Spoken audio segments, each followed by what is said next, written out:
एक बार की बात है, दो पंडित जी काशी से पढ़ के आए थे।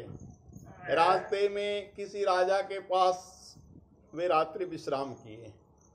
रात्रि में विश्राम करने के लिए राजा ने उनको तोशक तकिया लगा दिया, दो पलंग लगा दिया दोनों पंडित जी के लिए। राजा जानना चाहा कि दोनों काशी से पढ़ के आए हैं तो कितनी बड़े विद्वान हैं, दोनों एक दूसरे को क्या बताते हैं। तो एक पंडित जी जब डोल डाल यानी लेटरिन बाथरूम लोग जाता है ना शाम पहर के, तो दूसरे पंडित जी जो खाली बैठे थे उनसे पूछते कि आपके साथी मित्र कैसे हैं, पढ़ के आए हैं काशी से। तो ये बोलते हैं कि निरा बैल है, कुछ नहीं आता है।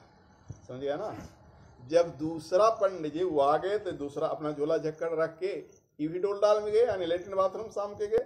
तो पूछते हैं इनके बारे में, जो तकने नहीं गए थे उस वक्त, तो पूछते हैं निरा गद्दा है, कुछ नहीं आता है। उसके बाद जब दोनों आ जाते हैं, दोनों एक साथ आ जाते हैं, रात्रि का भोजन का समय होता है, तो राजा सोने की थाली में एक में घास रख दिया और एक में भूसा रख दिया।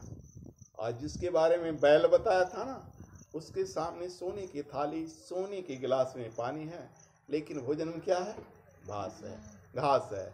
और जो जिसके बारे में गड्ढा बताया था उसके बाद भूसा रखा हुआ था थाली में।